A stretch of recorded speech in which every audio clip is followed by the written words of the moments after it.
Сәлем достар, бүгін біздер 2022-2023 жылғы оқу жылындағы жасөспірімдер олимпиадасының информатика пәні бойынша есептерін, яғни 7-ші класстың есептерін талқылауды жөн көріп отырмыз.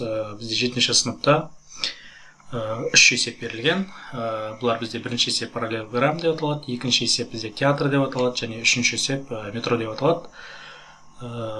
Бірінші есептен бастайық. Бізде бірінші есеп бұл параллелограмм деп аталады. Яғни бұл жерде бізге 4 нүкте берілген.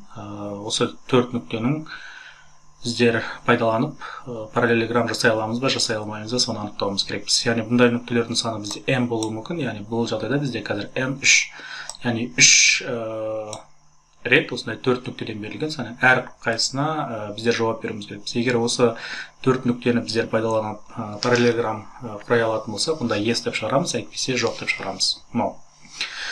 Бізде бұл жерде бір проблема, мына нүктелер рет-ретмен берілмеген, яғни A, B, C деген сияқты түбелерін алатын болсақ, параллелограмм мұндай рет жоқ. Яғни мына екінші берілген немесе бірінші берілген нүкте бұл параллелограммның D нүктесі болуы мүмкін, болмаса B, C нүктесі болуы мүмкін. Енді қараңыздар, параллелограмм деп отырғанымыз бізде геометрияда мынадай фигура, 4 нүктесі бар, бұрыштар бар, былайша айтқанда.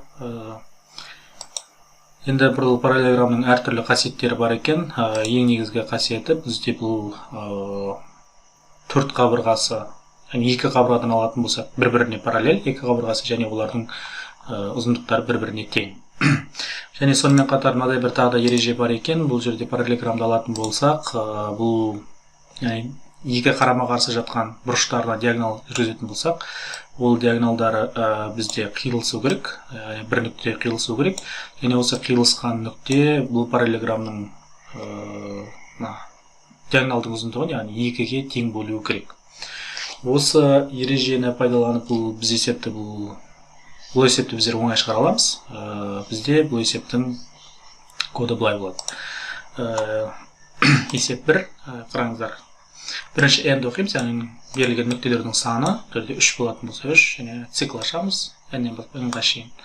Және осы циклдың ішінде біздер 4 берілген нүктенің координаталарын оқитын боламыз, x1, y1, x2, y2 деген сияқты. Және бұл жерде ескеретін нәрсе біздер floatпен алғанымыз дұрыс болатын шығар. Есепте бұл туралы ештеңе жазылмаған, қателеспесем, тек қана координаталар ғана берілген. Жоқ, бұл жерде бүтін деп алған, яғни int ретінде алсаңыздар да болады, бірақ float ретінде алсаңыздар да ешқандай қате болмайды. Және бұл нүктелердің саны -100-ден +100-ге дейін бізде өзгеруі мүмкін, яғни шектеулер ондай қатты үлкен емес. Кеттік әрмен қарайық. Бұл жерде енді қараңыздар, бізде x1 және y1 нүктесін немесе x және x4 нүктесін қоссақ, және дәл осылай y нүктелерін қосатын болсақ, және олар бір-біріне тең болатын болса, онда бізде параллелограмм құрай алады екенбіз. Және сонымен қатар бізде қайсы A және B, C нүктелер екені белгісіз болғандықтан, біздер мысалы мына нүктені A деп алатын болсақ, және мына нүктені B деп алатын болсақ, мына C деп алатын болсақ, D деп алатын болсақ, мына бірінші алған нүктемен мына нүктені қарап көреміз, және мына нүктені қарап көреміз, және мына нүктені қарап көреміз. Яғни бұл кез келген нүктелердің барлығы А нүктесіне параллель, былайша айтқанда қарама-қарсы жатуы мүмкін. Сондықтан олардың әрқайсысын тексеріп шығуымыз керек болады. Сол үшін біздер x1 мен x2-ні, x1 мен x3-ті және x1 мен x4-ті тексеріп шығамыз. Егер осылардың біреу орындалатын болса, онда біздер yes деп шығарамыз, және біздер олардың ешқайсысы орындалмайтын болса, no сөзін шығарамыз. Және бұл жерде бір ыңғайлысы, мына 7-ші класстың есептері бұрынғы келген олимпиялардан алынған екен. Мысалы, параллелограмм дейтін есепте информатика сайтында дәл осы есеп беруімізге болады. Выбор файла. Бізде бір есеп 1 ашу. Автоматты түрде Pythonға өзгереді, отправить, жіберу. Және бізде қазір очередке қойылды дейді. Қараңыз, 11 тест бар екен, 11 тесттің 11-ден де өтті, 100 балл алдық. Келесі есеп бізде театр деп аталады. Бұл жердегі есептің берілгені бойынша бізде бір екі сан берілген, x және y. X деп отырғанымыз бұл ұлдардың саны, y деп отырғанымыз қыздардың саны. Енді осы қыздар мен ұлдар театрға билет алып, бір қойылымды тамашалауы керек. Бірақ мынадай бір ереже бар, әр ұлдың қасында кем дегенде бір қыз, ал әр қыздың қасында кем дегенде бір ұл болуы керек. Егер ондай қылдырып отыра алмайтын болса, онда біздер no solution, яғни шешім жоқ деп шығаруымыз керекпіз. Егер олар отыра алатын болса, дәл сондай отыра алатын болса, онда біздер сол ұлдар мен қыздардың отыру ретін былайша айтқанда шығаруымыз керекпіз.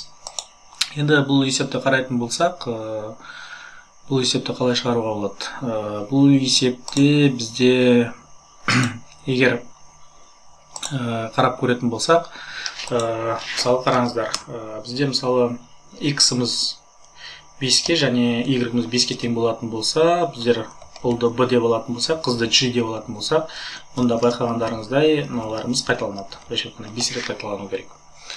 Мына тең болған кезде ешқандай проблема жоқ. Егер мысалы екеуінің саны мысалы 4 болатын болса, немесе 3 болатын болса, мысалы 3 жағдайын қарап көрейік, онда қараңыздар, біздер осы екеуінен біздер минималдыны табуымыз керекпіз, және сол минимал болатын сан, яғни x немесе y болатын сан, ол кезде біздер осы bg дейтін қатарды немесе gb дейтін қатарды, енді бұл жерде ұл мен қыздың қайсы минимал болғанына байланысты, соны минимал рет былайша айтқанда қайталаймыз. Қазір біздің жағдайда қызымыз минимал, сондықтан g-іміз бізде 3 рет қайталану керек, яғни b-сымен қосып.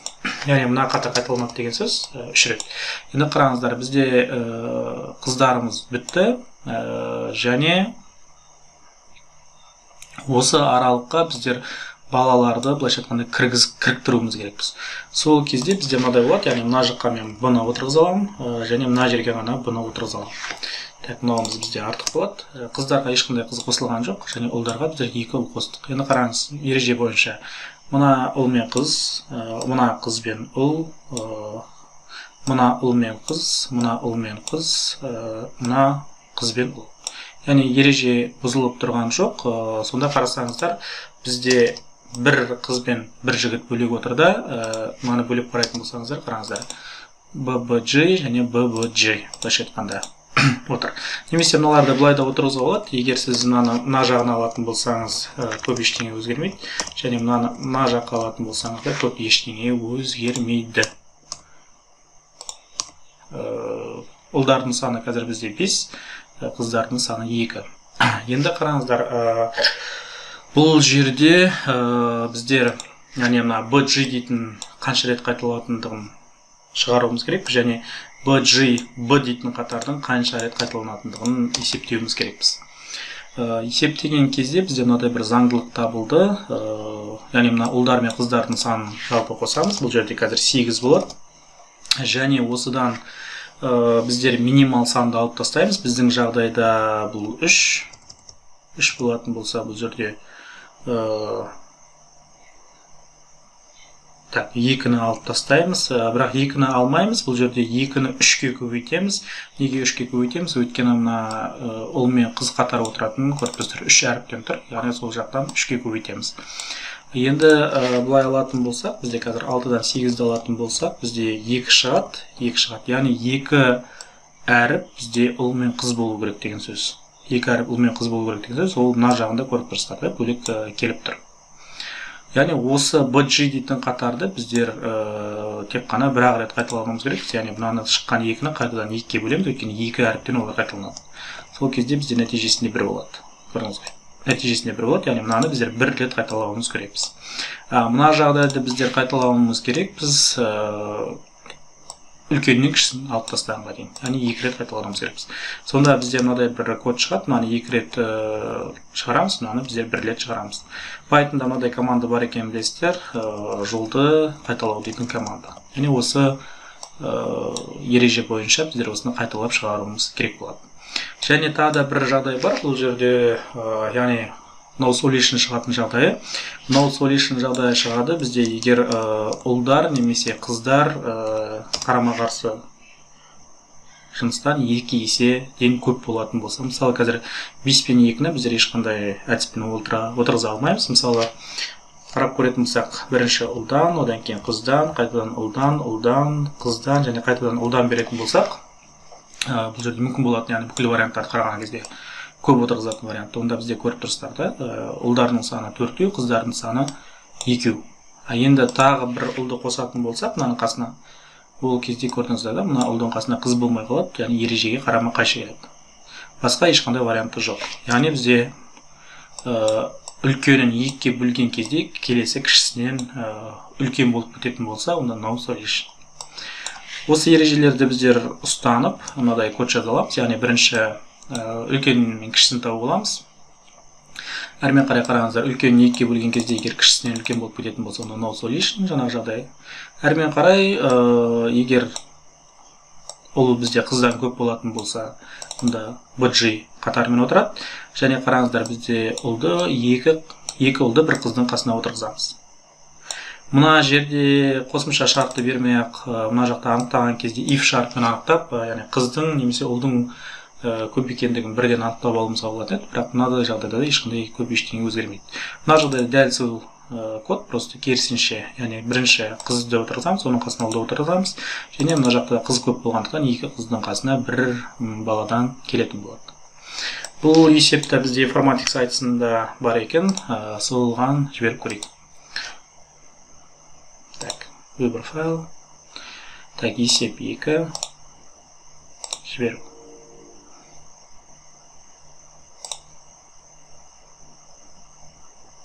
Угу. 23 тест бар екен, барлығы 100 балмен өтті.